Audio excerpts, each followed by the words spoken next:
सुर में गाना सीखिए पाधानीसा ऐप के साथ। AI powered personal music teacher from Saregama.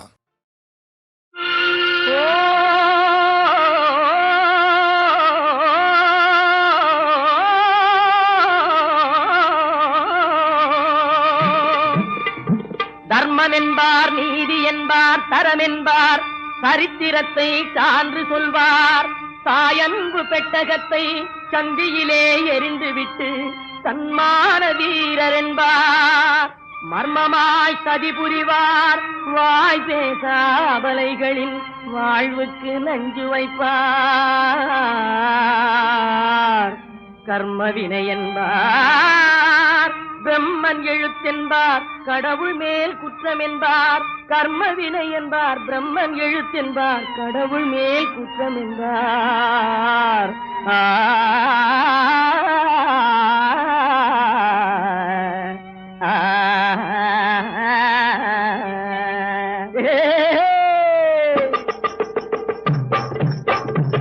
இந்த திண்ணை பேச்சு வீரரிடம் ஒரு கண்ணாயிருக்கணும் அண்ணாச்சே. அசக் அசக் அசக் அசக் அசக் அசக் அம்மா. திண்ணை பேச்சு வீரரிடம் ஒரு கண்ணாயிருக்கணும் அண்ணாச்சே. நம்ம ஒன்னாயிருக்கணும் அண்ணாச்சே. என்னாடு உலகில் ஏமாற்றும் வழிகள் இல்லாத நன்னாளை உண்டாக்கணும். என்னாடு உலகில் ஏமாற்றும் வழிகள் இல்லாத நன்னாளை உண்டாக்கணும். இந்த திண்ணை பேச்சு வீரரிடம் ஒரு கண்ணாயிருக்கணும் அண்ணாச்சே. நம்ம ஒன்னாயிருக்கணும் அண்ணாச்சே.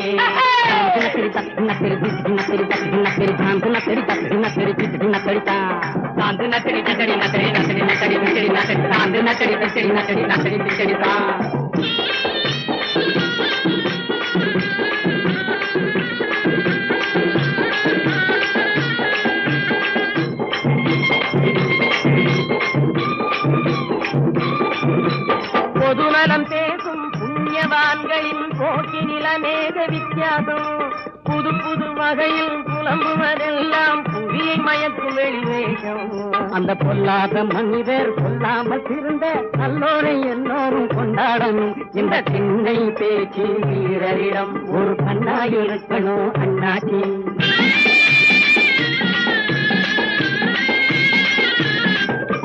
கடவுள் இருப்பதும் இல்லை என்பதும் கவைக்கு உதவாத வெறும் பேச்சு.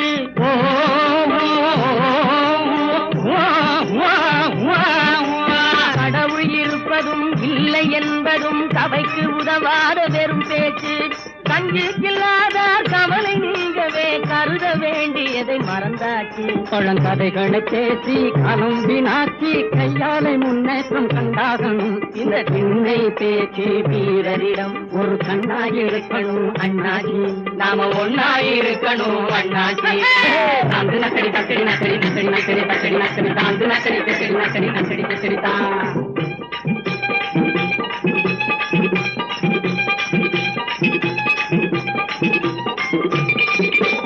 அம்மா ஐயோ சொல்லுறீங்க அப்பா. நாடி தளர்ந்தவங்க ஆடி நடப்பவங்க நல்லவங்க கெட்டவங்க நம்ப முடியாதவங்க. நல்லவங்க கெட்டவங்க நம்ப முடியாதவங்க. பாடி கனத்தவங்க தாடி வளர்த்தவங்க பல பல வேலைகளில் பங்கெடுத்து கொண்டவங்க. பல பல வேலைகளில் பங்கெடுத்து கொண்டவங்க. படிப்பவங்க வீடு குடிப்பவங்க பொடி பசங்க பெரும்போக்கிரிங்க. படிப்பவங்க வீடு குடிப்பவங்க பொடி பசங்க பெரும்போக்கிரிங்க. இன்னும் பொம்பளைங்க அம்பளைங்க அத்தனை பேரையும் வச்சு மாடா இழுக்கிறோம் வேகமா. நம்ம வாழ்க்கை கிடக்குது ரோட்டோரமா. வண்டியை உருட்டி வறுமையை விரட்டி உண்டாலும் காய்ந்தாலும் ஒன்றாகணும். நம்ம வண்டியை உருட்டி வறுமையை விரட்டி உண்டாலும் காய்ந்தாலும் ஒன்றாகணும். இந்த திண்ணை பேச்சு வீரரிடம் ஒரு கண்ணாயிருக்கணும் அண்ணாச்சி. நாம ஒன்னாயிருக்கணும் அண்ணாச்சி. என்னாலும் உலகில் ஏமாற்றும் வழிகள் இல்லாத நன்னாளை உண்டாக்கணும். இந்த திண்ணை பேச்சு வீரரிடம் ஒரு கண்ணாயிருக்கணும் அண்ணாச்சி. நாம ஒன்னாயிருக்கணும் அண்ணாச்சி. தாந்து நக்கடி தக்கடி நக்கடி நக்கடி நக்கடி நக்கடி நக்கடி தாந்து நக்கடி தக்கடி நக்கடி நக்கடி நக்கடி தான். தாந்து நக்கடி தக்கடி நக்கடி நக்கடி தான். தாந்து நக்கடி தக்கடி நக்கடி நக்கடி தான். எந்த நேரமும்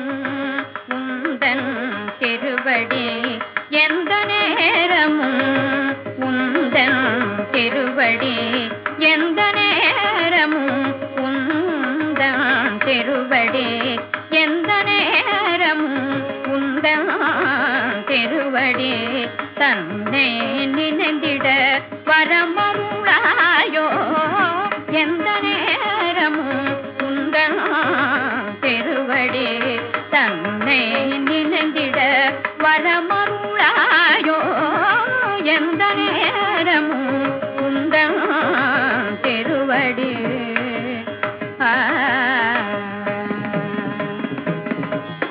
சந்ததம் முனிவார்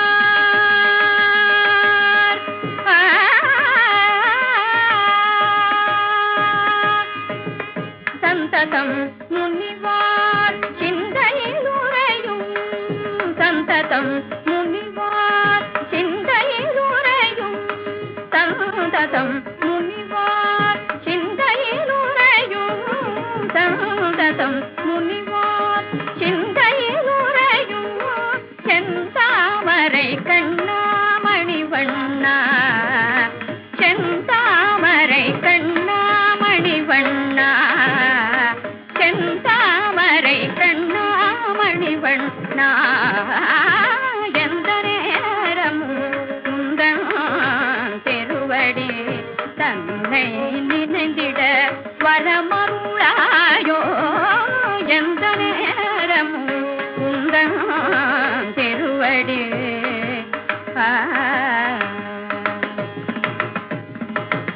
பொங்கும் புது வாழ்வு பூத்து கொண்டிருந்தாலும் பொங்கும் புது வாழ்வு பூத்து கொண்டிருந்தாலும் நீங்கா செல்வம் நிறைந்திருந்தாலும் தங்கும் கருணையே தாசரதி எங்கும் தங்கும் கருணையே தாசரதி எங்கும் தங்கும் கருணையே தாசரதி எங்கும் மங்காதவும் புகழை நினைந்து மங்காதவும் புகழை நினைந்து எந்த நேரமும் உந்தன் திருவடி தன்னை நினைந்திட வரமருளாயோ எந்த நேரமும் உந்தன் திருவடி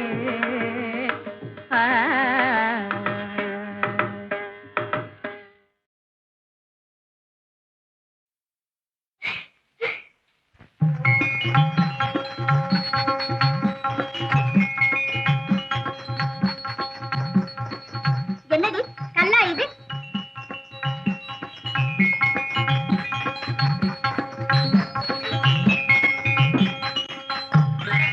சிங்கார வடிவான சிட்டுக்கும் மாங்கனி சிங்கார வடிவான சிட்டுக்கும் மாங்கனி உங்களுக்கு தகுந்ததே பூங்கனி உண்மை உணவாயந்தன் சுவாமினி சிங்கார வடிவான சிட்டுக்கும் மாங்கனி உங்களுக்கு தகுந்ததே பூங்கனி உண்மை உணவாயந்தன் சுவாமினி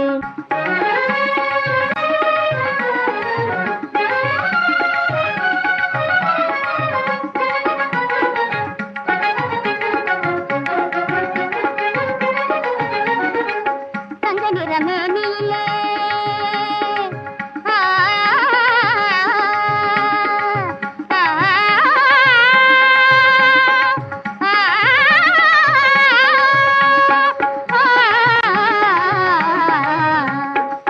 தங்க நிறமேனியிலே தளர்மது கலந்தது தங்க நிறமேனியிலே தளர்மது கலந்தது செவ்வாத புனுகு பண்ணி சந்தனமும் பணிந்தது செவ்வாத புனுகு பண்ணி சந்தனமும் பணிந்தது சங்கத்து புலவரெல்லாம் தன்னால புகழ்ந்தது சங்கத்து புலவரெல்லாம் தன்னால புகழ்ந்தது தானாக வலிய வந்தது தள்ளாதே தானாக வலிய வந்தது தள்ளாதே தகுந்தது குங்குமத்தில் வாழந்தன் சுவாமினி குங்குமத்தில் வாழந்தன் சுவாமினி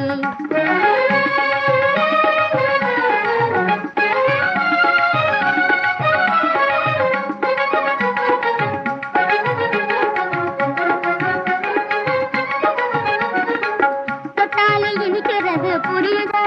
புரியல. சொல்லால் வராத சுகம் கொடுப்பது விளங்குதா? விளங்கலையே.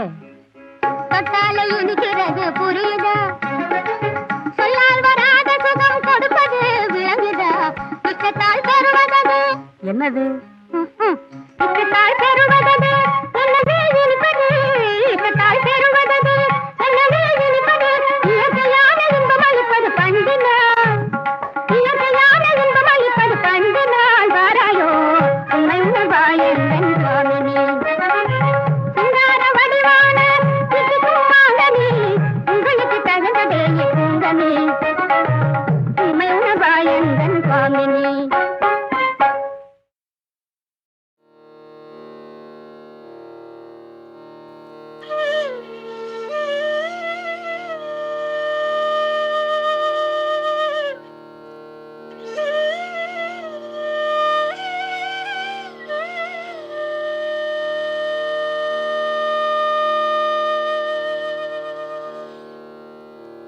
வால்யூம் 2.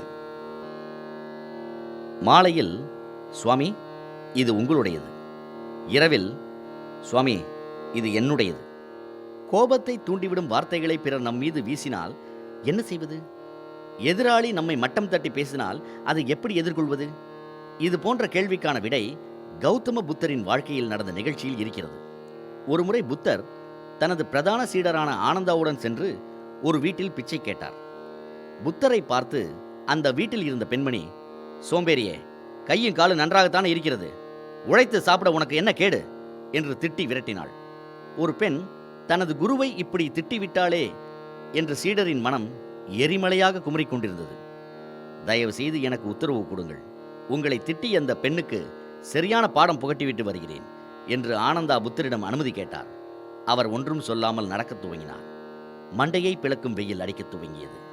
தன் கையில் இருந்த கமண்டலத்தை ஆனந்தாவிடம் கொடுத்துவிட்டு புத்தர் சிறிது நேரம் ஓய்வெடுத்தார். மாலை நேரமானது. புத்தர் தனது சீடருடன் மீண்டும் பயணத்தை தொடர்ந்தார். அப்போது வழியில் சீடரின் கையில் இருந்த கமண்டலத்தை பார்த்த புத்தர், இது யாருடையது என்று கேட்டார். அதற்கு ஆனந்தா, சுவாமி இது உங்களுடையது என்றார். உடனே புத்தர் அந்த கமண்டலத்தை வாங்கி ஒரு முறை பார்த்துவிட்டு, இல்லை, இதை உனக்கு அப்போதே பரிசாக கொடுத்து விட்டேன், அது உன்னுடையதுதான் என்று திரும்பவும் ஆனந்தாவிடமே கொடுத்து விட்டார். இரவு வந்தது. புத்தர் ஆனந்தாவின் கையில் இருந்த அதே கமண்டலத்தை சுட்டிக்காட்டி, இந்த கமண்டலம் யாருடையது என்று மீண்டும் கேட்டார். இதற்கு ஆனந்தா, சுவாமி இது என்னுடையது என்றார்.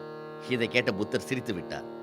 இன்று மாலை உன்னிடம் இதே கேள்வியை கேட்டேன், இது உங்களுடையது என்றாய், இப்போதோ இது என்னுடையது என்கிறாய். ஒரே கமண்டலம் எப்படி உன்னுடையதாகவும் அதே வேளையில் என்னுடையதாகவும் இருக்க முடியும்? புத்தரின் கேள்வியில் சற்றே தடுமாறினாலும் ஆனந்தா நிதானமாக இப்படி பதில் சொன்னார். சுவாமி, கமண்டலத்தை தாங்கள் எனக்கு பரிசாக கொடுத்து விட்டதாக சொன்னீர்கள். நானும் அதை ஏற்றுக்கொண்டேன். அதனால் கமண்டலம் என்னுடையது என்றேன். ஆனால் முதல் முறை நீங்கள் கமண்டலத்தை கொடுத்தபோது அதை நான் என்னுடையதாக எடுத்துக்கொள்ளவில்லை. என்னிடம் நீங்கள் கமண்டலத்தை கொடுத்திருந்தீர்கள் என்றாலும் உண்மையில் அது அப்போது உங்களுடையதுதான். புன்னகையுடன் ஆனந்தாவை பார்த்து பேசினார் புத்தர். இதுபோல்தான் அந்த பெண்மணி என்னை பார்த்து சொன்ன வார்த்தைகளை நான் என்னுடையதாக எண்ணி எடுத்துக்கொள்ளவில்லை. எனவே என்னை பார்த்து சொல்லப்பட்டிருந்தாலும் அந்த வார்த்தைகள் அந்த பெண்மணிக்கே சொந்தம். அதனால்தான் அந்த பெண்மணிக்கு நீ பாடம் புகட்டப் போக தேவையில்லை என்றேன். புத்தர் தனது சீடருக்கு சொன்ன அறிவுரை உணர்த்துகிற உண்மை எளிமையானது. யாராவது நம்மை பார்த்து சோம்பேறி என்று திட்டினால் அந்த வார்த்தையை நாம் நம்முடையது என்று ஏற்றுக்கொள்ளும் போதுதான் நாம் பாதிக்கப்படுகிறோம். நான் சோம்பேறி கிடையாது என்று நமக்கு தெளிவாகவும் உறுதியாகவும் நன்கு தெரிந்தால் எதிராளி நம்மை பார்த்து சொன்ன சோம்பேறி என்ற வார்த்தை வெறும் பிதற்றல். பிதற்றல் ஒருபோதும் நம்மை பாதிக்காது. இன்னும் கேட்டால், பிதற்றுகிறவனை நாம் ஒரு பொருட்டாகவும் எடுத்துக்கொள்ள மாட்டோம். ஆனால் சோம்பேறி என்று ஒருவர் இன்னொருவரை திட்டும்போது திட்டப்பட்டவர் பாதிக்கப்படுகிறார் என்றால் திட்டப்பட்டவர் உண்மையிலேயே சோம்பேறி என்றுதான் அர்த்தமாகிவிடும். யாராவது சோம்பேறி என்று இது போன்றவர்களை திட்டினால், சோம்பேறி என்ற வார்த்தையினால் ஏற்படும் அவமானத்தை விட நான் சோம்பேறி என்பது உண்மைதான், இந்த உண்மை மாற்றானுக்கும் தெரிந்துவிட்டதே என்று நினைக்கும் போதுதான் பாதிக்கப்படுகிறார். பதிலுக்கு கோபப்படுகிறார். அவர் இரத்த அழுத்தம் கூடுகிறது, கண்கள் சிவக்கின்றன. சரி, ஒருவர் உண்மையிலேயே சோம்பேறிதான், அவர் திருந்தவே முடியாதா? முடியும். உதாரணத்துக்கு இந்த கதையை கேளுங்கள். அவர் ஒரு பெரிய பிஸ்னஸ்மேன். வசதிக்கும் குறைச்சலே இல்லை. எதிர்பாராத விதமாக அவருக்கு சொந்தமான கப்பல் ஒன்று புயலில் அகப்பட்டு மூழ்கிவிடுகிறது. இன்னொரு புறம் தொழிலாளர் பிரச்சனையால் ஃபேக்டரியும் மூடப்பட்டு விடுகிறது. கடன் தலைக்கு மேல் போய்விடுகிறது. அவர் வீடு வாசலை எல்லாம் இழந்துவிட்டு நடு வீதிக்கு வந்து விடுகிறார். 5 ஆண்டுகள் அவர் கடுமையாக உழைக்கிறார். இழந்த தொழிற்சாலையை விட பெரிய தொழிற்சாலையை கட்டுகிறார். 1க்கு 2ஆக கப்பல்கள் வாங்குகிறார். முன்பு இருந்ததை விட பல மடங்கு பெரிய செல்வந்தராக மாறிவிடுகிறார். அவரிடம் நிருபர்கள், உங்களுடைய இந்த வெற்றியின் ரகசியம் என்ன என்று கேட்கிறார்கள். அதற்கு அவர், முன்பு நான் தோல்வி அடைந்தது உண்மை, ஆனால் நான் தோல்வி அடைந்துவிட்டேன், வியாபாரத்தில் தோற்றுவிட்டேன் என்ற ரகசியத்தை எனக்கு நான் சொல்லவே இல்லை. அதுதான் என் இந்த வெற்றிக்கு காரணம் என்றாராம். பலருடைய கண்களை திறக்கக்கூடிய கதை இது. உண்மையிலேயே உங்களுக்கு சோம்பல் வரலாம், வேலை செய்வதில் ஈடுபாடில்லாமல் சோம்பேறியாக இருக்க தோன்றலாம். ஆனால் நான் சோம்பேறி, எதற்கும் லாயக்கில்லாதவன் என்று உங்கள் மீதே நீங்கள் முத்திரை குத்திக் கொள்ளாதீர்கள். அப்படி செய்தால் நமக்கு நாமே எதிரியாக இருந்து செயல்படுவது மாதிரி ஆகிவிடும். சரி, நாம் என்னதான் செய்ய வேண்டும்? நான் சோம்பேறி கிடையாது என்று உங்களுக்கு நீங்களே சொல்லிக்கொள்ளுங்கள் என்று ஒரு தரப்பினர் சொல்லுவார்கள். இதற்கு பாசிட்டிவ் திங்கிங் என்று பெயரும் கொடுத்திருக்கிறார்கள். நான் சொல்லப்போவது உங்களுக்கு கொஞ்சம் அதிர்ச்சியாக கூட இருக்கலாம். உண்மையில் இந்த பாசிட்டிவ் திங்கிங் நீண்ட நாளைக்கு பயன்படாது. ஏன் தெரியுமா? சிந்தனை கதவுகளை மூடாதீர். மனதில் சோர்வு, தாழ்வு மனப்பான்மை போன்றவை தலை தூக்கும் போதெல்லாம் அதை மறைக்க, நான் ஜெயிக்க பிறந்தவன், நான் சாதிக்க பிறந்தவன் என்று நமக்கு நாமே சொல்லி உற்சாகப்படுத்திக் கொள்வது அப்போதைக்கு பலன் கொடுக்கலாம். ஆனால் இந்த பாசிட்டிவ் திங்கிங் அதிக நாளைக்கு உதவாது. தீய எண்ணங்கள் எழும்போது ராமா ராமா என்று மனதுக்குள் சொல்லிக் கொள்ளுங்கள் என்று ஒரு சிலர் யோசனை சொல்வார்கள். பாசிட்டிவ் திங்கிங் என்பது ஏறக்குறைய இதே அடிப்படைதான். மனதில் சபலம் வரும்போது அதை அடக்க தெய்வத்தின் மீது சிந்தனையை திருப்புவது அந்த சமயம் பலம் தரும். ஆனால் அதே தீய எண்ணம் அடுத்த நாளோ அடுத்த வாரமோ மீண்டும் தலை தூக்குமே. அப்போதும் கடவுள் பெயரை சொல்லித்தான் சபலத்தை அடக்க வேண்டுமா? வீடு முழுதும் துர்நாற்றம். வீட்டின் ஒரு மூலையில் எலி ஒன்று செத்து கிடக்கிறது. அது எங்கே என்று தேடி கண்டுபிடித்து எடுத்து வெளியே தூக்கி போட நமக்கு பொறுமை இல்லை. ஆனால் துர்நாற்றத்தை மறைக்க கட்டுக்கட்டாக ஊதுவத்தி கொளுத்தி வைக்கிறோம். கொஞ்ச நேரத்துக்கு வேண்டுமானால் செத்த எலியின் நாற்றத்தை அது மறைத்துவிடும். ஆனால் வத்தி எரிந்து முடிந்த கொஞ்ச நேரத்துக்கெல்லாம் நாற்றம் மீண்டும் குடலை பிடுங்க துவங்கிவிடுமே. பாசிட்டிவ் திங்கிங்கும் இது மாதிரி தான். சரி, பாசிட்டிவ் திங்கிங்க்கு மாற்று இருக்கிறதா? இருக்கிறது. அதற்கு பெயர்தான் ஆத்தென்டிக் திங்கிங். நீங்கள் மிகவும் துன்பத்தில் இருக்கிறீர்கள் என்று வைத்துக் கொள்ளுங்கள். ஐயையோ, நான் படும் துன்பத்தை சுற்றியே என் சிந்தனை சுழல்கிறதே என்று வெறுப்படைந்து, இல்லை, நான் மகிழ்ச்சியோடு தான் இருக்கிறேன் என்று பாசிட்டிவ் திங்கிங் என்ற சித்தாந்தத்தின்படி மாற்று சிந்தனையை திணிக்க நீங்கள் முயற்சி செய்தால் மனதுக்குள் ஒரு போராட்டம்தான் உருவாகும். அதற்கு பதிலாக உங்களின் சிந்தனையை நீங்களே சற்று தள்ளி நின்று கவனிக்க ஆரம்பியுங்கள். இது கெட்ட சிந்தனை, இது நல்ல சிந்தனை என்பது மாதிரி சிந்தனைக்கு முத்திரை குத்தாமல், உங்களின் சிந்தனை மீதே வெறுப்பு காட்டாமல் நடுநிலையோடு கவனியுங்கள். துக்கமான சிந்தனையோ, சபலமான சிந்தனையோ அல்லது மகிழ்ச்சியான சிந்தனையோ, அதை நீங்களே விலகி நின்று பார்க்கும்போது உங்களுக்குள்ளே புரிந்து கொள்ளுதல் நடக்கும். இது போன்ற மனநிலையை எய்துவிட்டால் துன்பம், மகிழ்ச்சி இந்த இரண்டுமே ஒன்றுதான். மகிழ்ச்சி எப்படி ஒரு அனுபவமோ அதேபோல் துயரமும் ஒரு அனுபவமே. ஆனால் மனதிலே அமைதியும் தெளிவும் இல்லாத மனிதர்களுக்கு மகிழ்ச்சி கூட சோகமானதாக போய்விடும். அவர் நடுத்தர பிரிவைச் சேர்ந்தவர். அவருக்கு 6 பெண்கள், எல்லோருமே கல்யாண வயதை அடைந்தவர்கள். 6 பெண்களுக்கும் எப்படி திருமணம் செய்து வைப்பது என்று கவலைப்பட்டே அவருக்கு ஒரு நாள் மாரடைப்பு வந்து விடுகிறது. அவரை மருத்துவமனையில் சேர்க்கிறார்கள். அந்த நேரம் பார்த்து அவர் வாங்கி வைத்திருந்த ஒரு பரிசு சீட்டுக்கு 10 லட்சம் ரூபாய் விழுகிறது. இந்த மகிழ்ச்சியான செய்தியை அவரிடம் சொன்னால் அவருக்கு மீண்டும் மாரடைப்பு வந்துவிடுமோ என்று பயந்த மனைவி டாக்டரை விட்டே இந்த செய்தியை தன் கணவரிடம் பதமாக சொல்லச் சொல்கிறாள். டாக்டர் மனோதத்துவ முறையில் கேஷுவலாக அவளது கணவரிடம் பேச்சை ஆரம்பிக்கிறார். உங்களுக்கு லாட்டரியில் 1 லட்சம் பரிசு விழுந்தால் என்ன செய்வீர்கள்? நான் என் மூத்த பெண்ணுக்கு திருமணம் செய்து விடுவேன். சரி, 2 லட்சம் விழுந்தால் 2வது பெண்ணுக்கும் கல்யாணம் முடித்து விடுவேன். சரி, 10 லட்சம் விழுகிறது என்று வைத்துக் கொள்ளுங்கள். எனக்கெல்லாம் எங்க டாக்டர் 10 லட்சம் விழும்? அப்படி ஒரு வேளை விழுந்தால் சத்தியமாக உங்களுக்கு 2 லட்சம் தந்து விடுவேன். எதிர்பாராத இந்த இன்ப அதிர்ச்சியில் டாக்டருக்கு ஹார்ட் அட்டாக் வந்து இறந்து விட்டார். மகிழ்ச்சி எப்படி ஒரு சுவையோ அதே மாதிரி துயரமும் ஒரு சுவை. இந்த சித்தாந்தத்தை ஏற்றுக்கொள்வது கஷ்டமாக கூட இருக்கலாம். நான் சிறுவனாக இருந்தபோது என் அம்மா பாகற்காயை விரும்பி சாப்பிடுவார். அப்போது கசப்பான ஒரு பொருளை அம்மா எப்படி ரசித்து சாப்பிடுகிறார் என்று எனக்கு ஒரே குழப்பம். ஆனால் மனதுக்கு பிடித்துவிட்டால் இனிப்பு என்பது எப்படி ஒரு சுவையோ அதே போல கசப்பும் ரசிக்கக்கூடிய ஒரு சுவைதான் என்பதை உணர்ந்து கொண்டேன். சிறு பிள்ளையாக இருக்கும்போது இனிப்பு ஒன்றுதான் சுவை, கசப்பு, துவர்ப்பு, புளிப்பு எல்லாம் சுவையில்லை என்று நமக்கு நாமே முடிவெடுத்துக் கொண்டு சிந்தனையின் கதவுகளை மற்ற சுவைகளுக்கு இடம் தராமல் எப்படி மூடிவிடுகிறோமோ அதே மாதிரி தான் இந்த விஷயமும். மகிழ்ச்சி மட்டும்தான் நல்ல உணர்ச்சி, மற்றது எல்லாம் வெறுக்கத்தக்க உணர்ச்சிகள் என்று எண்ணி வாழ்க்கையில் நாம் அநேக உணர்ச்சிகளுக்கு கதவை திறப்பதில்லை. இப்படி எந்த சிறையிலும் அடைபடாமல் தள்ளி நின்று சிந்தனையை கவனிக்கும்போது மனது தானாகவே அமைதி அடையும், திரைகள் விலகும், உண்மைகள் புரியும், வாழ்க்கை அழகாக அற்புதமானதாக ஒரு மலரைப் போல மௌனமாக மென்மையாக விரியும். நிலவின் ஒளியை மறைத்த மெழுகுவர்த்தி. அவன் ஒரு அரசன், தான் என்ற அகங்காரம் நிரம்பியவன். வேட்டைக்கு சென்றபோது காட்டிலே ஒரு துறவியை சந்தித்தான். கண்களை மூடி தியானம் செய்து கொண்டிருந்தார் துறவி. நான் பல நாடுகளை வென்று என் நாட்டோடு இணைத்திருக்கிறேன். நான் வென்று வந்த செல்வத்தால் என் கஜானா நிரம்பி வழிகிறது. அந்தப்புறம் எங்கும் நான் கவர்ந்து வந்த மாற்று தேசத்து அழகிகள் இருக்கிறார்கள். ஆனால் நான் சந்தோஷமாக இல்லை. எனக்கு எப்போது மகிழ்ச்சி கிடைக்கும்? அரசன் கேட்டான். தியானம் கலைந்ததால் கண்விழித்த துறவி சற்றே கோபமாக, நான் செத்தால்தான் உனக்கு சந்தோஷம் கிடைக்கும் என்று சொல்லிவிட்டு கண்களை மூடி மீண்டும் தியானத்தில் ஆழ்ந்தார்.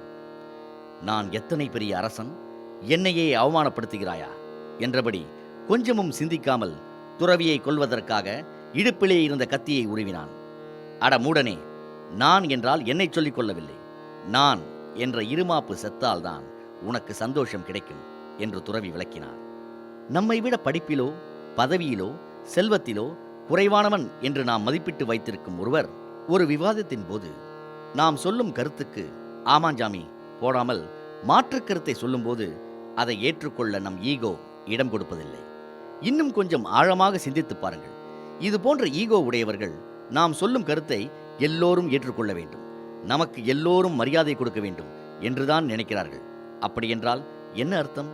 மற்றவர்கள் இவர்களுக்கு மரியாதை கொடுத்தால்தான் இவர்கள் சந்தோஷப்படுவார்கள். இதையே வேறு வார்த்தைகளில் சொன்னால், இவர்கள் தங்களின் மகிழ்ச்சிக்காக மற்றவர்களின் தலையாட்டலை எதிர்பார்த்திருப்பார்கள். இன்னும் பச்சையாக சொன்னால், எனக்கு மரியாதை கொடு, எனக்கு மரியாதை கொடு என்று மற்றவர்களிடம் மறைமுகமாக பிச்சை எடுப்பவர்கள் இவர்கள். மரியாதை என்ற பிச்சையை மற்றவர்கள் இவர்களுக்கு கொடுக்க மறுக்கும்போது இவர்களின் அமைதி பறிபோய் விடுகிறது, சந்தோஷம் தொலைந்து விடுகிறது. நமது வேதங்கள் ஆண்டவனை ஆனந்தம் என்று குறிப்பிடும். இதை ஏன் சொல்கிறேன் என்றால், எட்ஜிங் காட் அவுட் என்பதன் சுருக்கம்தான் ஈகோ. அதாவது நம்மை விட்டு ஆண்டவன், அதாவது ஆனந்தம் வெளியேறும் நிலைதான் ஈகோ. கடவுளே, நான் என்ற அகங்காரத்தை இதோ உனக்கு எதிரே உடைத்து விடுகிறேன் என்று நமக்கு நாமே உணர்த்தத்தான் தேங்காயை ஒரு அடையாளப் பொருளாக கோயிலிலே உடைக்கிறோம். தேங்காயின் கடுமையான ஓடு உடையும் போது எப்படி சுவையான இளநீர் வெளிப்படுகிறதோ, அதே மாதிரி நமது அகங்காரம் என்ற ஈகோ உடையும் போது சந்தோஷம் வெளிப்படும். அலுவலகத்திலோ அல்லது நண்பர்கள் மத்தியிலோ உங்களின் கருத்தை சொல்ல வேண்டும் என்று நினைக்கிறீர்கள். அதை அழுத்தமாகவும் சொல்கிறீர்கள். ஆனால் நீங்கள் சொன்ன கருத்து எடுபடவில்லை. நீங்கள் ஈகோ இல்லாதவராக இருந்தால் இது பற்றி கவலைப்பட மாட்டீர்கள். உங்களின் கருத்தை மற்றவர்கள் பாராட்டினாலும் சரி, கிண்டல் செய்தாலும் சரி, ஏற்றுக்கொண்டாலும் சரி, கண்டுகொள்ளாவிட்டாலும் சரி, இதனால் பாதிக்கப்படாமல் இருப்பீர்கள். கவிஞர் தாகூரின் வாழ்க்கையில் நடந்த சம்பவம் இது. ஒருமுறை படகில் ஏறி யமுனை நதியை கடந்து கொண்டிருந்தார் தாகூர். அது இரவு நேரம். படகிலே இருந்த சின்ன அறையில் மெழுகுவர்த்தியின் வெளிச்சத்தில் தாகூர் கவிதை எழுத முற்பட்டார். ஆனால் அன்று ஏனோ தெரியவில்லை, பிடிபடாமல் தாகூரிடமே கவிதை கண்ணாமூச்சி விளையாடியது. கடைசியில் சோர்ந்து போன தாகூர் மெழுகுவர்த்தியை அணைத்து விட்டார். மெழுகுவர்த்தியை அணைத்ததுதான் தாமதம். நதியும் படகும் நிலாவின் வெளிச்சத்தில் அழகாக ஒளிர்வது தெரிந்தது. இதை பார்த்ததும் தாகூருக்கு கவிதை பெருக்கெடுக்க ஆரம்பித்து விட்டது. இந்த சம்பவத்துக்கும் ஈகோவுக்கும் என்ன சம்பந்தம்? ஒரு சின்ன மெழுகுவர்த்தி எப்படி நிலாவின் ஒளியையே தாகூரின் கண்ணிலிருந்து மறைத்து விட்டதோ, அதே மாதிரிதான் ஈகோ. நிலா என்ற சந்தோஷத்தை அது மறைத்துவிடும். சிடுசிடுக்கும் மனைவியை சமாளிப்பது எப்படி? தொழிலாளர் உறவு பற்றிய சொற்பொழிவுக்காக ஒரு முறை நான் சென்னை வந்திருந்தபோது அதில் கலந்து கொண்ட பல உயர் அதிகாரிகள் தொழிற்சங்க பிரச்சனை, தொழிலாளர் பிரச்சனை போன்ற சப்ஜெக்டுகளில் நிறைய கேள்விகளை எழுப்பினார்கள். நான் எல்லா கேள்விகளுக்கும் பதில் சொல்லிக்கொண்டே வந்தேன். கடைசியில் நிகழ்ச்சியும் ஒரு முடிவுக்கு வந்தது. எல்லோரும் போய்விட்டனர். ஆனால் கருப்பு கோட்டு அணிந்த ஒருவர் மட்டும் என் எதிரிலேயே நின்றிருந்தார். அந்த இடத்தில் என்னையும் அவரையும் தவிர வேறு யாரும் இல்லை என்பதை ஊர்ஜிதப்படுத்திக் கொண்டு அவரே பேசத் துவங்கினார். சுவாமி, 5000 தொழிலாளர்களையும் 5 தொழிற்சங்கங்களையும் சமாளிக்க வேண்டிய வேலை என்னுடையது. கேன்டீன் சாப்பாட்டில் காரம் அதிகமானாலும் சரி, அல்லது தீபாவளி போனஸில் பர்சன்டேஜ் குறைந்தாலும் சரி, நான் தான் பிரச்சனையை முன்னின்று சமாளிக்க வேண்டும். அதனால் முதல் ஆளாக நான் தான் ஆஃபீஸ் போக வேண்டும். பல சமயம் நான் வீடு திரும்ப இரவு 10 மணி கூட ஆகிவிடுகிறது. இதனால் வீட்டிலே ஒரே சண்டை. பொண்டாட்டி பிள்ளையை கவனிக்க முடியாத நீ எல்லாம் ஏன் கல்யாணம் செய்து கொண்டாய் என்று மனைவி திட்டுகிறாள். அவளின் ஏச்சுக்களையும் பேச்சுக்களையும் என்னால் தாங்க முடியவில்லை. நான் கஷ்டப்பட்டு கம்பெனியை திறம்பட நடத்தினால் எனக்கு நல்ல பெயர், அதிக சம்பளம், பதவி உயர்வு, கூடுதல் அதிகாரம் எல்லாம் கிடைக்கும். இதனால் அவளுக்கும் பெருமைதானே. ஆனால் இதெல்லாம் அவளுக்கு புரியவே இல்லை. நான் அவளை உங்களிடம் அழைத்து வருகிறேன், நீங்கள் தான் அவளுக்கு நல்ல புத்தி சொல்ல வேண்டும் என்றார். அவரிடம் நான் இப்படி சொன்னேன். ஆஃபீஸ் 5 மணிக்கு முடிந்தால் கணவர் 5:30க்கு வீட்டுக்கு வந்து விடுகிறார். வீட்டிலே வளர்ந்த பிள்ளைகள் இருக்கிறார்கள். இந்த வயதிலும் கணவர் என்னையே சுற்றி சுற்றி வருவதால் எனக்கு கஷ்டமாக இருக்கிறது என்று பல பெண்கள் குறைப்பட்டுக் கொள்வதை நான் பார்த்திருக்கிறேன். இதை நான் ஏன் சொல்கிறேன் என்றால், எந்த ஒரு மனைவியுமே தன் கணவன் பொழுது விடிந்து பொழுது போகும் வரை தன்னுடனேயே இருக்க வேண்டும் என்று விரும்புவதில்லை. ஒரு மனைவிக்கு வேண்டியது குவாலிட்டி டைம் தானே ஒழிய குவான்டிட்டி டைம் கிடையாது. நீங்கள் பிஸியான எக்ஸிக்யூட்டிவ், மனைவியிடம் ஒரு நாளைக்கு சாப்பிடும்போது 10 நிமிடம் தான் பேச முடியும் என்றால் கூட பரவாயில்லை. ஆனால் அந்த 10 நிமிடத்திலும் ஆஃபீஸ் பற்றி சிந்திக்காமல் கண்களை திறந்து மனைவியை பாருங்கள். பார்ப்பது என்றால் கடனே என்று அல்ல. திருமணம் செய்து கொண்ட புதிதில் உங்கள் மனைவியின் முகத்தை எப்படி ஆவலோடும் ரசனையோடும் பார்த்தீர்களோ அதே மாதிரி மனைவியின் அழகை கணவன் ரசிக்க தொடங்கிவிட்டால் அங்கே வாய்ச்சண்டைக்கு ஏது இடம்? மனைவியின் முகத்தை பார்த்து ரசிப்பது மட்டுமல்ல, அவள் வித்தியாசமாக தலை சீவி இருந்தால் அது பற்றி பேசுங்கள். இட்லி ருசியாக இருந்தால் என் மனைவி கைப்பட்டாலே இட்லிக்கு தனி ருசி வந்துவிடும் என்பது போல, வெறும் வாய் வார்த்தையாகவோ வீண் புகழ்ச்சியாகவோ தெரியாதபடி உங்கள் மனைவியின் நல்ல குணங்களை அடையாளம் கண்டு மனதார பாராட்டுங்கள். கணவன் மனைவிக்கு இடையே கூட இந்த முகஸ்துதி வேண்டுமா? அப்புறம் இந்த உறவுக்கு என்ன அர்த்தம் என்று கேட்காதீர்கள். இது முகஸ்துதி அல்ல, நிஜஸ்துதி. இறைவனை பிரார்த்தனை செய்ய நாம் சொல்லும் சகஸ்ர நாமத்துக்கு கூட ஸ்துதி என்றுதான் பெயர். இறைவனுக்கே இந்த ஸ்துதி பிடிக்கிறது என்றால் மனித பிறவியான உங்கள் மனைவிக்கு எப்படி பிடிக்காமல் போகும்? உங்கள் மனைவி உங்களோடு சண்டை போடுவதன் முதல் காரணம் உங்கள் கவனத்தை தன் பக்கம் இழுப்பது. நீ எனக்கு சொந்தம், வேலை, ஆபீஸ், அது இது என்று எதற்கும் உன்னை விட்டுக் கொடுக்க மாட்டேன் என நினைக்கிறாள் என்று அர்த்தம். இத்தகைய அன்புமிக்க மனைவி கிடைத்ததற்காக நீங்கள் உண்மையிலேயே பெருமைதான் பட வேண்டும். இதையெல்லாம் அந்த கோட் சூட் அணிந்திருந்த உயர் அதிகாரியிடம் சொல்லிவிட்டு கடைசியாக நான் சொல்லிய வழிமுறைகளை கடைபிடியுங்கள்.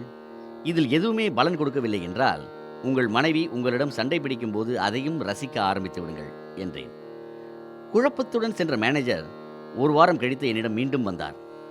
சுவாமி, நீங்கள் சொன்னதெல்லாம் முற்றிலும் உண்மை. உங்கள் அறிவுரையை கடைபிடித்ததில் ரொம்ப நாளைக்கு பிறகு நாங்கள் 2 பேரும் ஒருவர் மேல் இன்னொருவர் வெறுப்பில்லாமல் மனம் விட்டு பேசிக்கொண்டோம், நன்றி என்றார். கணவன் மனைவி உறவு எப்படி இருக்க வேண்டும் என்பது பற்றி காமசூத்ராவில் வாத்ஸ்யாயனர் என்ன சொல்லியிருக்கிறார் தெரியுமா? கேட்பதற்கு ஒரு மாதிரியாக இருந்தாலும் வாத்ஸ்யாயனர் பார்வையில் கணவன் மனைவிக்கும் இடையே காமத்தில்தான் உறவு ஆரம்பிக்கிறது. இதில் அடுத்த கட்டம் ஒருவர் மீது ஒருவர் காட்டும் அக்கறை. 3ஆவதாக இருவருக்கும் இடையே மலரும் நட்பு. நட்பு என்று ஏன் சொன்னார் என்றால், தூய நட்பில்தான் சம்பந்தப்பட்ட இருவரும் சமமாக இருப்பார்கள். எந்த ஒருவரும் மற்றவரை விட தான் உயர்ந்தவர் அல்லது தாழ்ந்தவர் என்று எண்ண மாட்டார்கள். ஒருவரை ஒருவர் கவிழ்த்துவிட திட்டமிட மாட்டார்கள். கணவன் மனைவிக்கிடையே நட்பு மலரும் போது இருவருமே தங்களின் உறவை புனிதமானதாக எண்ணி போற்றுவார்கள், காப்பாற்றுவார்கள். இதில் கடைசி கட்டம் கருணை. கருணையின் மூலாதார பொருள் மன்னிப்பு. கணவன் மனைவி யாராக இருந்தாலும் சின்ன சின்ன தவறுகள் செய்வது இயற்கை. ஒருவர் செய்யும் தவறை மற்றவர் மன்னிக்கும் நிலைதான் இல்லற வாழ்வின் இறுதியான உன்னத நிலை. இந்த நிலையை அடையும் போதுதான் கணவன் மனைவி உறவு முழுமை பெறுகிறது. கைகளை குவித்து கண்களை மூடி. குறைவாக பேச வேண்டும், அதிகமாக கேட்க வேண்டும். என்பதற்காகத்தான் ஆண்டவன் நமக்கு ஒரு வாயையும் 2 காதுகளையும் கொடுத்திருக்கிறான். ஆனால் நம்மில் பலருக்கு உலகிலேயே இனிமையான ஓசை நம் சொந்த குரல்தான். அதனால்தான் பலர் தாங்கள் பேசும் வார்த்தையில் அர்த்தம் இருக்கிறதோ இல்லையோ ஓயாமல் பேசிக்கொண்டே இருப்பார்கள். மேலை நாட்டு சித்தாந்தத்திலும் சரி, நமது முன்னோர்கள் சொன்ன முக்கிய தத்துவங்களிலும் சரி, கேட்பது என்பதற்கு நிறைய முக்கியத்துவம் கொடுக்கிறார்கள். மற்றவர் பேசுவதை நாம் கேட்க வேண்டும் என்றால் முதலில் நாம் பேசுவதை நிறுத்த வேண்டும். ஆனால் நமக்குத்தான் அது பிடிக்காதே. பெண்மணி ஒருத்தி கைகளை குவித்து கண்களை மூடி மேரி மாதாவை நோக்கி பிரார்த்தனை செய்ய ஆரம்பித்தாள். அதை பிரார்த்தனை என்று கூட சொல்ல முடியாது. எனக்கு அது வேண்டும், இது வேண்டும் என கடவுளிடம் விண்ணப்ப பட்டியல் படிப்பது மாதிரி இருந்தது அவளின் நீண்ட பிரார்த்தனை. புகழ்பெற்ற ஓவியர் மைக்கேல் ஏஞ்சலோ அவளை கேலி செய்வதற்காக மறைவிலே நின்று கொண்டு, பிதா குமாரனான இயேசு பேசுகிறேன், பக்தையே, உனது பக்தியை மெச்சினோம், உனக்கு என்ன வேண்டும் என்று கேட்க, அந்த பெண்மணி, சும்மா இருங்கள் ஜீசஸ், நான் உங்கள் தாயிடம் பேசிக் கொண்டிருக்கிறேன், தொந்தரவு செய்யாதீர்கள் என்றாளாம். அதாவது பேசுவதில் ஒருவருக்கு ஆர்வம் வந்துவிட்டால் எதற்கு பேசுகிறோம் என்ற நோக்கம் கூட பின்னால் தள்ளப்பட்டு விடுகிறது. பேசுவதால் கிடைக்கக்கூடிய மகிழ்ச்சிக்காகவே பலர் முடிவில்லாமல் பேசுகிறார்கள். பேசுவதை நிறுத்தி கொண்டு அடுத்தவர் பேசும் பேச்சை கேட்டாலும் அதை சரியான அர்த்தத்தில் எடுத்துக்கொள்ள வேண்டியது அதைவிட முக்கியமானதாக இருக்கிறது. புத்தர் ஒரு சமயம் தன் சீடர் ஒருவருக்கு தினமும் தூங்குவதற்கு முன் உன் கடமையை செய்ய மறக்காதே என்று அறிவுரை சொல்லிக் கொண்டிருந்தார். பக்கத்திலே புதரிலே மறைந்திருந்த ஒரு திருடனும் இதை கேட்கிறான். அவன் பரம்பரை திருடன். புத்தர் சொன்னதை கேட்டுவிட்டு, என் கடமை திருடுவது, தினமும் திருடிவிட்டு தான் தூங்க வேண்டும் என்று அந்த திருடன் அர்த்தம் எடுத்துக்கொண்டானான். பைபிளில் சில்லி கிரைஸ்ட் என்று ஒரு சொற்றொடர் உண்டு. சில்லி என்பதற்கு இன்றைய காலகட்டத்தில் அர்த்தம் வேறு. ஆனால் பைபிள் காலத்தில் சில்லி என்றால் சூதுவாது தெரியாத, இன்னோசென்ட் என்று அர்த்தம். அந்த காலத்து அர்த்தத்தில் புனையப்பட்ட இந்த சொற்றொடரை இந்த காலத்து அர்த்தத்தில் புரிந்து கொண்டால் எந்த அளவுக்கு மனவருத்தம் உண்டாகும் பாருங்கள். அர்த்தம் புரியாமல் தப்பாக எடுத்துக்கொள்வது ஒரு வகை என்றால், பல சமயம் நாம் திறந்த மனதுடன் பிறர் சொல்லும் கருத்துக்களை கவனிப்பதில்லை. பேசுகிறவர் யார்? அவர் இப்படி பேசுவதன் உள்நோக்கம் என்ன? இந்த சந்தர்ப்பத்தில் ஏன் அவர் இந்த கருத்துக்களை சொல்ல வேண்டும் என்பதை தீர யோசித்து, அது நமது நன்மைக்காகத்தான் சொல்லப்படுகிறது என்று புரிந்து கொண்டு ஏற்றுக்கொள்ளும் பக்குவம் கூட பலருக்கு இருப்பதில்லை. காது கொடுத்து கேட்பதன் முக்கியத்துவம் பற்றி மேலை நாட்டு அறிஞர்கள் சமீப காலமாகத்தான் அதிகம் வலியுறுத்த துவங்கியிருக்கிறார்கள். ஆனால் இந்த விஷயம் இந்து மதத்தில் பல ஆயிரம் வருடங்களுக்கு முன்பே சொல்லப்பட்டிருக்கிறது. விநாயக கடவுளின் காதுகளை அகலமாக காட்டியிருப்பதற்கான காரணம் மற்றவர் பேசுகிற வார்த்தைகளை உன்னிப்பாக கவனமாக கேட்க வேண்டும் என்பதுதான். சரி, இதற்கு என்ன அத்தாட்சி என்று கேட்கலாம். மனிதன் எப்படி இருக்க வேண்டும், என்ன குணநலன்களோடு இருக்க வேண்டும் என்பதை விநாயகரின் ஒவ்வொரு அங்கமும் சொல்லுவதை வைத்து புரிந்து கொள்ளலாம். விநாயகரின் பெரிய வயிற்றுக்கும் அர்த்தம் உண்டு. உலகில் எத்தனையோ கஷ்ட நஷ்டங்களை மனிதன் சந்திக்க வேண்டியிருக்கிறது. இதையெல்லாம் அவன் ஏற்று ஜீரணிக்க கற்றுக்கொள்ள வேண்டும் என்பதற்குத்தான் விநாயகரின் பெரிய வயிறு ஒரு குறியீடு. மனிதன் தனது திறமைகளை வளர்த்து கொள்ள வேண்டும் என்பதற்கான குறியீடுதான் விநாயகரின் துதிக்கை. பிரம்மாண்டமான பருத்த துதிக்கையால் தரையில் இருக்கிற சின்னஞ்சிறு ஊசியையும் எடுத்துவிட முடியும். அதே சமயம் ஒரு பெரிய மரத்தையும் வேரோடு பிடுங்கிவிட முடியும். மனிதன் தன் விருப்பு வெறுப்புகளை உடைத்தெறிந்தால்தான் அவன் மகிழ்ச்சியாக இருக்க முடியும் என்பதை சொல்வதுதான் விநாயகரின் உடைந்த தந்தம். ஆசைகளை வெட்டி எறியச் சொல்வதற்குத்தான் விநாயகரின் கையில் சின்ன கோடரி. இப்படி சொல்லிக்கொண்டே போகலாம். இந்த கருத்துக்களை எல்லாம் ஒரு காதில் வாங்கி இன்னொரு காது வழியாக விடாமல் மூளைக்கு அனுப்பி வையுங்கள். எது சரியான கருத்து, எது தவறான கருத்து என்பதை உங்கள் அறிவே முடிவு செய்யட்டும். நான் விநாயகரிலிருந்து மைக்கேல் ஏஞ்சலோ, புத்தர் என்று எல்லோரையும் துணைக்கு அழைத்து கூறிய கருத்துக்களை வள்ளுவர் 1.25 வரிகளில் சொல்லிவிட்டார். எப்பொருள் யார் யார்வாய் கேட்பினும் அப்பொருள் மெய்ப்பொருள் காண்பது அறிவு. தவறு கங்கை மேல் அல்ல. பல வெளிநாடுகளில் சுற்றுப்பயணம் செய்யும் வாய்ப்பு எனக்கு கிடைத்திருக்கிறது. பல நாட்டு மக்களுடன் பழகவும் பேசவும் எனக்கு நிறைய சந்தர்ப்பங்கள் கிடைக்கின்றன. அப்போதெல்லாம் இந்தியாவின் ஆன்மீக வளம், இயற்கை வளம், பல்வேறுபட்ட கலாச்சாரம் இருந்தும் காக்கப்படுகிற நாட்டு ஒற்றுமை பற்றியெல்லாம் வெளிநாட்டவர்கள் வியந்து பேசுவார்கள். இத்தனை வளங்கள் இருந்தும் நம் நாடு ஏன் செல்வச் செழிப்பு அடையாமல் இருக்கிறது என்று கூடவே என்னை ஆச்சரியத்தோடு கேட்பார்கள். நான் அவர்களுக்கு பதில் சொல்லாமல் மௌனமாக இருந்து விடுவேன். ஆனால் இது பற்றி நான் சிந்திக்காமல் இருந்தது இல்லை. எல்லாம் எனக்கு தெரியும் என்ற மனப்பான்மைதான் நம் நாட்டு வளர்ச்சிக்கும் தடையாக இருக்கிறது என்பது என்னுடைய கருத்து. தெரியும் என்ற மனநிலையில் இருந்து இயங்குவதால் நமக்கு தெரியாத விஷயங்கள் நம் கண்ணில் புலப்படும்போது கூட அதை அக்கறை கொடுத்து பார்க்க நாம் தவறிவிடுகிறோம். இயேசுநாதர் சொன்னதைப் போல, கண்ணிருந்தும் குருடர்களாக, காது இருந்தும் செவிடர்களாக நம்மில் பலர் இருப்பதால் தான் எல்லா வளமும் படைத்திருந்தும் நம் நாடு செல்வச் செழிப்பு இல்லாமல் இருக்கிறது. இது பற்றி ஒரு கதை கூட இருக்கிறது. அவன் ஒரு சிறந்த மாணவன். இந்திய நாட்டின் பல சிறந்த மகான்களிடம் கல்வி கற்றவன். கங்கை நதியை பற்றி தெரிந்து கொள்ள அவனுக்கு ஆர்வம் வருகிறது.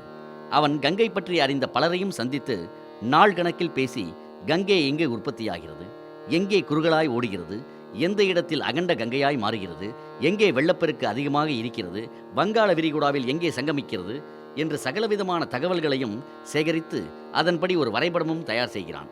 இப்போது கங்கையை பற்றி சகலமும் தனக்கு தெரியும் என்ற நினைப்பு அவனுக்குள் வந்துவிடுகிறது. அதே மனநிலையில் ஒரு படகில் ஏறி ரிஷிகேசத்தில் கிளம்பி வங்காள விரிகுடாவை அடைய கங்கை நதியில் அவன் பயணத்தை துவங்குகிறான். தயாரித்து வைத்திருந்த வரைபடத்தில் கங்கை எந்தெந்த இடத்திலெல்லாம் திரும்பும் என்று குறிப்பிட்டிருந்தானோ அதே மாதிரியே கங்கையும் வளைந்து திரும்பி போய்க்கொண்டிருந்தது. ஆஹா, கங்கை நதியின் ஜாதகமே எனக்கு தெரிந்துவிட்டது என்ற மமதை இப்போது பலமாக அந்த மாணவனின் தலையில் ஏறுகிறது. அந்த சமயம் கங்கை இடதுபுறமாக திரும்புகிறது. மாணவன் திடுக்கிடுகிறான். அவனது வரைபடத்தின்படி அந்த இடத்தில் கங்கை வலதுபுறமாகத்தான் திரும்ப வேண்டும். ஆனால் தனது வரைபடம் தவறு என்பதை மட்டும் அந்த மாணவனால் ஏற்றுக்கொள்ள முடியவில்லை. கங்கைதான் திடீரென தரம் மாறி ஓடுகிறது என்று சொல்லிவிட்டு அவன் நதியின் மீதே கோபப்படுகிறான். பயணத்தை பாதியிலேயே ரத்து செய்துவிட்டு ஊர் திரும்புகிறான்.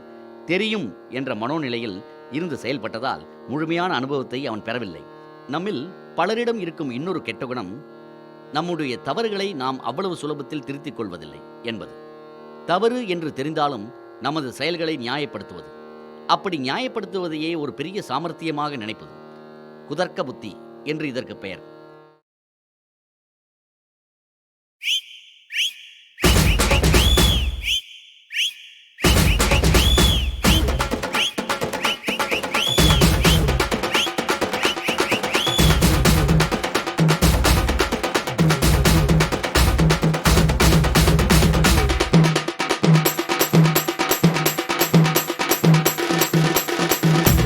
அழகு இது அசர வைக்கிற அழகு, வயசன வயசு இது துடிக்க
அரசாட்சி காணும் கலையெல்லாம் கண்காட்சி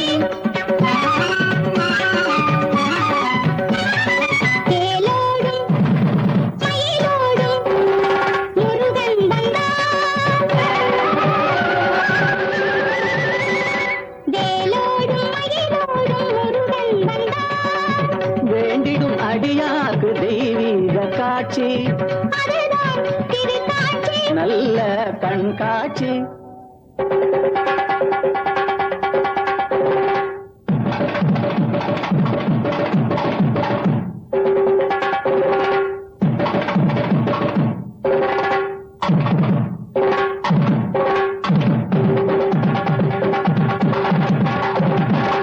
காணும் கலையெல்லாம் கண்காட்சி அதை காதில் தாயின் அரசாட்சி காணும் கலையெல்லாம் கண்காட்சி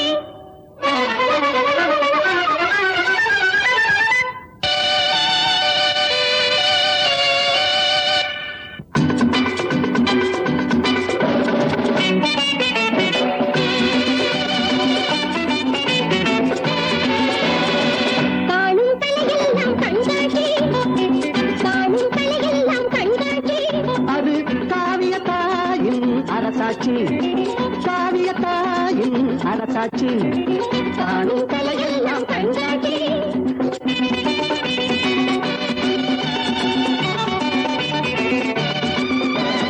விண்ணில் பறந்த மனிதன் வண்ண நிலவில் நடந்தான் விண்ணில் பறந்த மனிதன் வண்ண நிலவில் நடந்தான் அது கண்ணிறைந்த காட்சி புதுமை காலம் சென்ற காட்சி அது கண்ணிறைந்த காட்சி புதுமை காலம் சென்ற காட்சி கண்காட்சி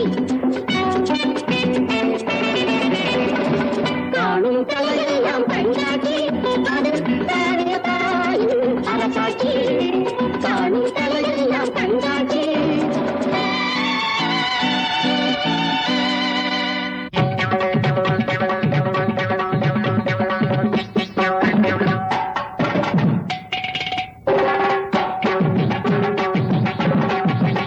நாயகி ஆடிட நாயக பாட்டட ஆடிட நாயக கோவில் சென்றிட நீல மேக வானமோடி என்றும் நாதகீதமாக நாளும் நின்று தலையோ உயர்ந்து கிளிப்போ திகழ்ந்து நிலையா நிலைத்த இறையோனே அழகு அறிவு இனிமை இளமை அருமை பெருமை அனைத்தும் அடைந்து தனித்து நீ வருவாய் நினைத்த வரம் தருவாய் எனக்கு நீ அருள்வாய் காணும் கலையெல்லாம் கண்காட்சி அதை காவிய தாயின் அரசாட்சி காணும் கலையெல்லாம் கண்காட்சி காணும் கலையெல்லாம் கண்காட்சி அது காவிய தாயின் அரசாட்சி காணும் கலையெல்லாம் கண்காட்சி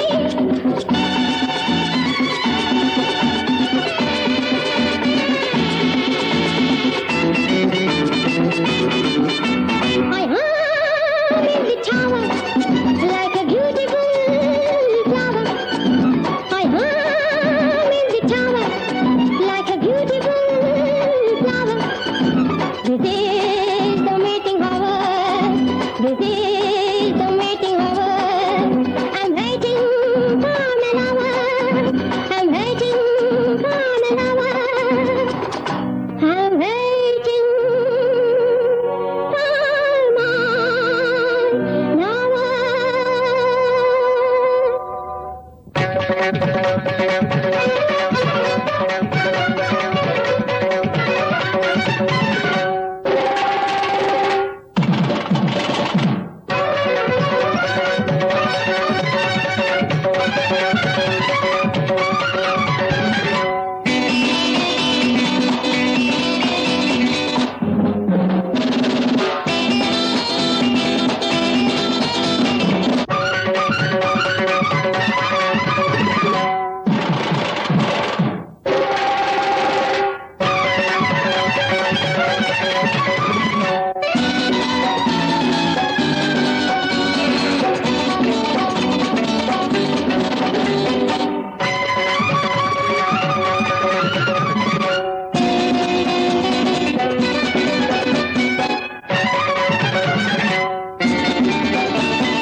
பகட்டா சுட்டி பட்டு பட்டாடையும் கட்டி பகட்டான கிரீடம் சுட்டி கத்தி கட்டாரியும் பட்டி கஸ்தூரி பொட்டு பெட்டி கத்தி கட்டாரியும் பட்டி கஸ்தூரி பொட்டு பெட்டி ராஜன் வச்சாரு அத்திரி பாப்பா அந்த வச்சாரு அத்திரி பாப்பா அப்பாவி சேனாபதி சமையல் பணி அந்த ஆயுந்தா அப்பாவி சேனாபதி சமையல் பணி அந்த ஆயுந்தா துப்பாயி போலவே துள்ளாட்டம் கேசாவு துப்பாயி போலவே கேசாவு கொப்ப பாரிக்கிட்ட குல்லாவும் வேசாவு அப்பாவி சேனாபதி சமையல் பணி அந்த ஆயுந்தா பகிலுவான போல வச்ச பாடி பண்டு இந்த யுத்தம் பேசி பாரடி பண்டு பகிலுவான போல வச்ச பாடி பண்டு இந்த பட்டா பேசி பாரடி பண்டு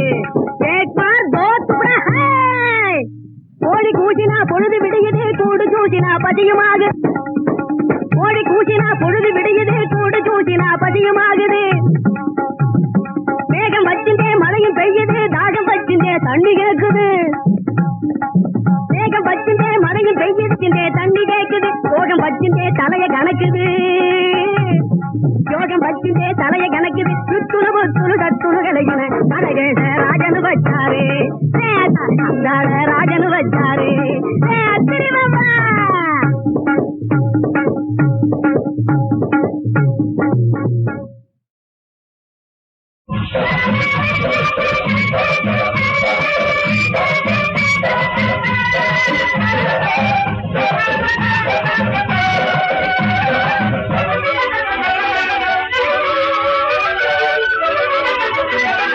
தூண்டி போட்டு இழுத்த மனசு துடிக்குது காதல் தூர தேசம் போகுது அடிக்குது அடிக்குது தூண்டி போட்டு இழுத்த மனசு துடிக்குது மனசு துடிக்குது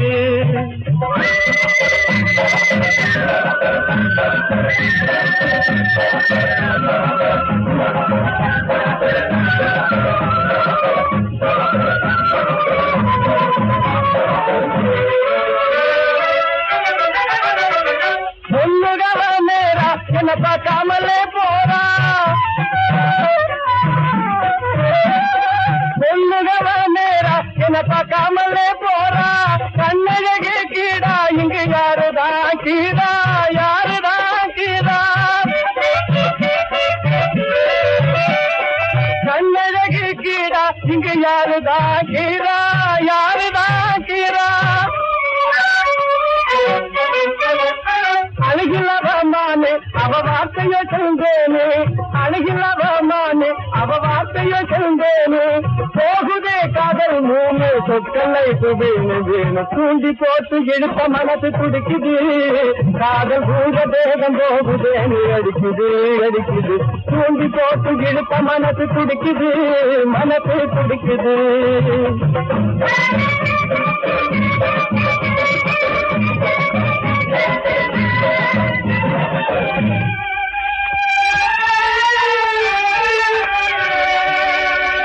காதவழி தூரமடி இங்கே காதல் மனபாரமடி சேதியை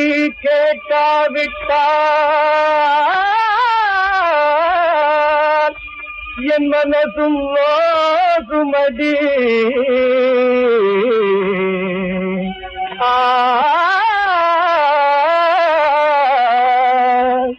ஆசையெல்லாம் ஆத்து இந்த வாழ்விலே விட்டேத்து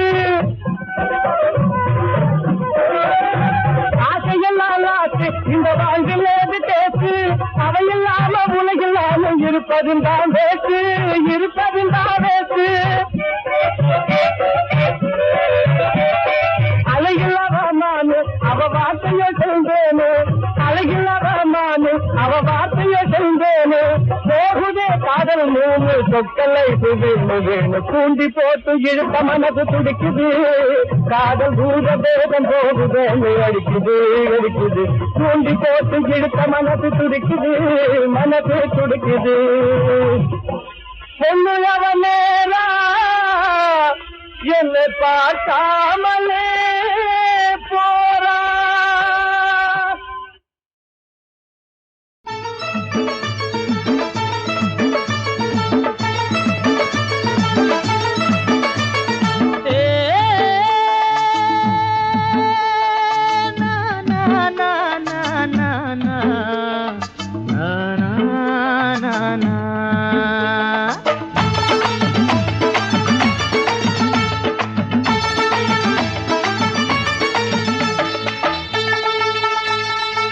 ஆசையுள்ள ரோஜா செண்டு அதில் தேனெடுக்கும் காதல் வண்டு. ஆசையுள்ள ரோஜா செண்டு அதில் தேனெடுக்கும் காதல் வண்டு.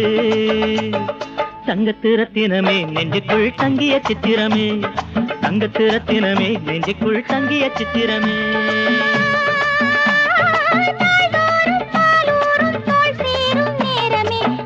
நெஞ்சப்படி மலர்ந்தாள் காவிய வஞ்சி கொடி, காதலன் நெஞ்சப்படி மலர்ந்தாள் காவிய வஞ்சி கொடி.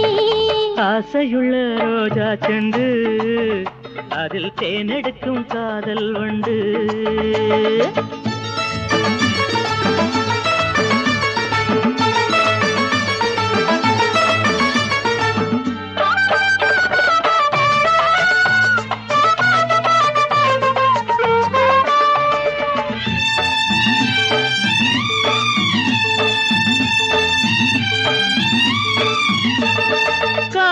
கனிந்தால் வாழ்க்கை முல்லை மஞ்சமடி, உந்தன் பாதம் எனக்கு என்றும் தஞ்சமடி. காதல் கனிந்தால் வாழ்க்கை முல்லை மஞ்சமடி, உந்தன் பாதம் எனக்கு என்றும் தஞ்சமடி. மல்லிகை பூவிரித்து கிடப்போம் மன்மத தேன் குடித்து, மல்லிகை பூவிரித்து கிடப்போம் மன்மத தேன் குடித்து. ஆசையுள்ள ரோஜா செண்டு அதில் தேனெடுக்கும் காதல் வண்டு.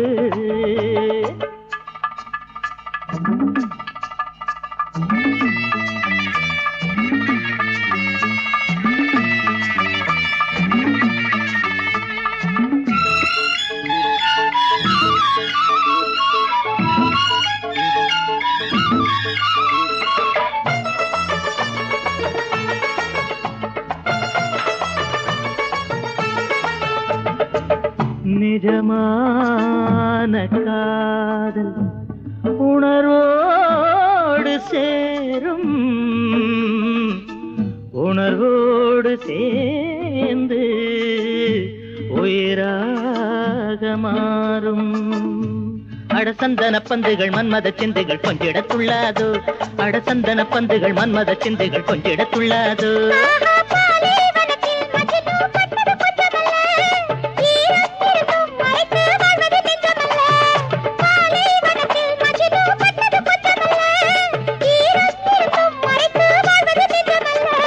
நெஞ்சுக்குள் போரிட்டு வாழ்வது வாழ்க்கை அல்ல, காற்றில் அணைந்து விட காதல் கற்பூர தீபம் அல்ல, காற்றில் அணைந்து விட காதல் கற்பூர தீபம் அல்ல. ஆசையுள்ள ரோஜா செண்டு அதில் தேனெடுக்கும் காதல் வண்டு. தங்கத்து ரத்தினமே நெஞ்சுக்குள் தங்கிய சித்திரமே, தங்கத்து ரத்தினமே நெஞ்சுக்குள் தங்கிய சித்திரமே.